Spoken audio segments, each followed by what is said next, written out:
वो भी एहसान फरामोश है या नहीं? नहीं है? अरे सारा जीवन जिसने सहयोग दिया कभी भी असहयोगी नहीं बना।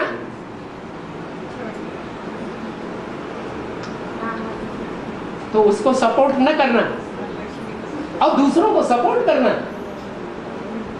ये एहसान फरामोश नहीं हुआ? अरे ना हाँ करते ना करते हुआ।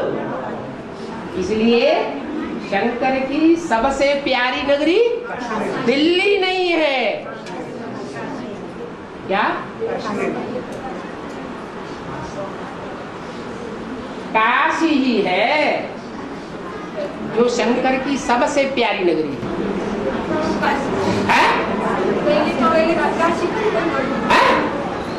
पहले काशी को भी नहीं बोल दिया। पहले काशी को नहीं बोल दिया।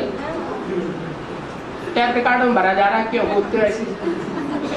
किसी ने सुना क्या कि काशी को सबसे प्यारी नगरी नहीं बोला? प्यारी तो बोला।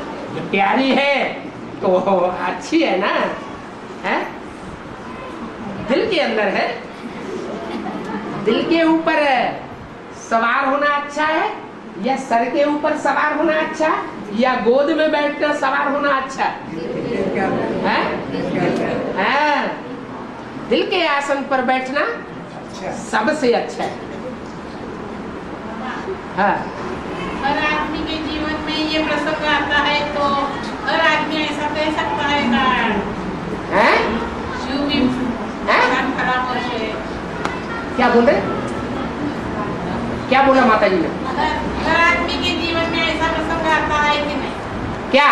ये जो एक जीवन भर साथ देती है और जीवन के लास्ट टाइम में वो नहीं साथ देती। हर आत्मा ऐसे ही पार्ट बजाती है? नहीं, हाँ हर जीवन में उनकी ऐसा आता है कि नहीं? हाँ, आता है। कोई आत्मा ऐसी नहीं है इस दुनिया में जिसको माया अपने कब्जे में कभी न करती हो। तो क्या हम कोई कहता है क्या कि शिव में एहसान फरामोश है? शिव को नहीं बोला। कोई कहता है क्या शिव भी एहसान फरामोश है?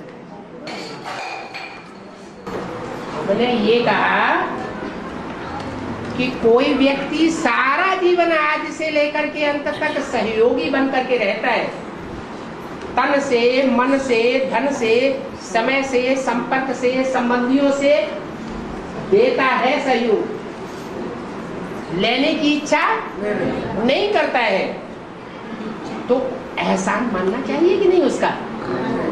वो भगवान तो नहीं है, है? अरे भगवान का भी एहसान न मानो तो अच्छी बात, क्योंकि भगवान तो भगवान ही है। लेकिन जो इंसान है वो ऐसे नहीं होते हैं। कैसे? जो जन्म जन्मांतर तक सहयोगी बनकर के रहे। तो जो जन्म जन्मांतर तक सहयोगी बनने वाली आत्मा है उसका एहसान नहीं मानना चाहिए, दूसरों का एहसान मान लेना चाहिए। जिन्होंने बीच में धोखा दिया या सहयोग दिया ही नहीं, मारे डर के।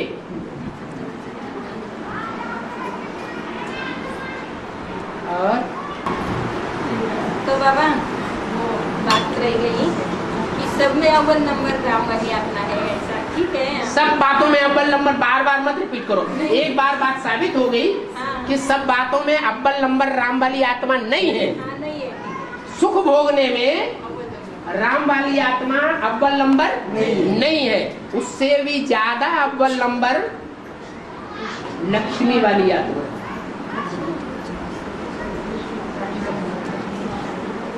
और लक्ष्मी वाली आत्मा से भी प्रैक्टिकल में अगर देखा जाए तो ज्यादा अव्वल नंबर वाली आत्मा शिव की दृष्टि में, जिसको शिव बहुत महत्व देता है, शिव बाप लक्ष्मी को भी उतना महत्व नहीं देता। किस आत्मा की पढ़ाई के ऊपर सबसे जास्ती नजर है शिव बाप की? जिसके लिए बोला एक के पतित बनने से सब पतित हो जाते, एक के पावन बनने से सब पावन। वो कौन है? कृष्ण। तो सबसे ज्यादा सुख भोगने वाला कौन सा साबित होना चाहिए प्रैक्टिकल जीवन में? है कृष्ण बलिया। नाम ही है बाप दादा, साथी है सुख दुख में एक दूसरे के। बच्चे जो हैं वो बाप दादा को भले अलग अलग करें, लेकिन बाप दादा फिर भी एक हो जाते हैं। और भागने का विचार है। हाँ जी बोलो। बाबा, वो चांदन की शूटिंग कैसे होती है रामगढ़ में? देता है फिर लेता है तो चांडाल नहीं बनेगा। क्या दिया क्या? यज्ञ के आज में सब कुछ दे दिया था, यज्ञ में दिया था, क्या तन मन धन सब सहयोग सब कुछ नहीं दिया, नहीं दिया, दिया? दिया ना। सब कुछ देने के बाद फिर जब दुकान का बंटवारे की बात आई, एक एक पैसे का हिसाब दिया, दिया? दिया क्या? हम पूछते हैं आपसे, दिया? मुरली में क्या आया? मुरली में तो आया जो दे दिया सो ले लिया। इसका मतलब एक एक पैसे का हिसाब नहीं दिया। तो गरीब घराने में जन्म होगा या साहूकार घराने में जन्म होगा? पैसे पैसे के लिए मोहताज होना चाहिए अगले जन्म में? गरीब बनना चाहिए या साहूकार का बेटा बनना चाहिए? गरीब बनना चाहिए, वो भी कल्याण कर।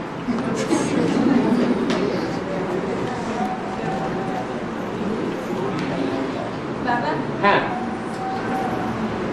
शिव बाबा, शिव जब आते हैं ना, शिव बाबा, तो वो माँ बन के तो एकदम मालदार में आते हैं, पैसे वाले में, और बाप बन के गरीब निभा जाते हैं। तो ऐसी जोड़ी कहाँ है दुनिया में कि जो माँ पैसे वाली हो, बाप गरीब हो? है ऐसी जोड़ी दुनिया में रामकृष्ण की है। हाँ, तो इसकी शूटिंग तो हुई, पर जोड़ी कहाँ है? दुनिया में ऐसी जोड़ी नहीं होती है जो माँ ज्यादा पैसे वाली हो। वो तो मेरा ससुराल बड़े पैसे वाला, तो बाप का नहीं होती है। पति का पैसा रहेगा तो पैसे वाली नहीं जाएगी ना। ब्रह्मा बाबा वास्तव में कृष्ण वाली आत्मा क्राइस्ट से राशि मिलती है कि नहीं मिलती है? तो क्रिश्चियन डिनाइस्टी में रानी को ज्यादा महत्व दिया जाता है या राजा को ज्यादा महत्व दिया जाता है? रानी को महत्व दिया जाता है। रानी के साथ शादी गरीब की होगी या साहूकार की होगी? है शादी होती है वहाँ क्रिश्चियंस में ऐसे ऐसे हुए हैं जो खुद बनकर के टप्पू रहते हैं और राज्य चलता है रानी का। तो ऐसा बात नहीं है कि दुनिया में ऐसा नहीं होता है। अरे ब्रह्मा बाबा ने शूटिंग की है तो दुनिया में क्यों नहीं होगा? हाँ, कृष्ण की आत्मा ने शूटिंग की है तो क्रिश्चियंस उसको फॉलो जरूर करेंगे। भारतवर्ष में क्रिश्चियंस का राज्य हुआ जब महारानी विक्टोरिया आई और गेटवे ऑफ इंडिया बनाया गया। तो क्रिश्चियंस की नजर में विक्टोरिया का ज्यादा महत्व था या उसके पति का महत्व था? और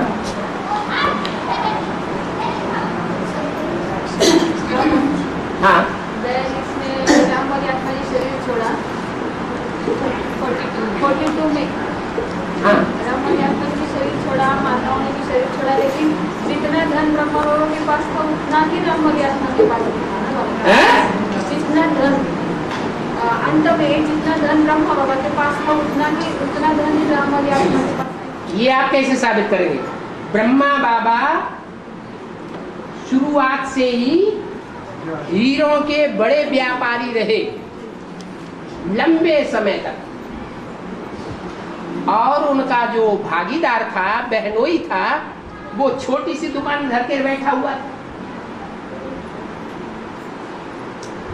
सन 36 शुरू होने से 10 साल पहले उसको बाबा ने अपनी दुकान में नौकर रख दिया। पहले नौकर रखा 10 साल। फिर जब साक्षात्कार हो गए तो नौकर की होशियारी देख करके उसको सारी दुकान सौंप दी। भले नौकर ज्यादा होशियार था, वफादार था, तो सन 36 के बाद जो कमाई करेगा 5-7 सालों में, उसमें ज्यादा साहूकार बन जाएगा और ब्रह्मा वाली आत्मा कम साहूकार रहेगी।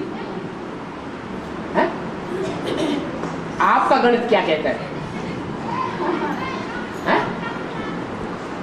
अरे बोलो तो हाँ ना।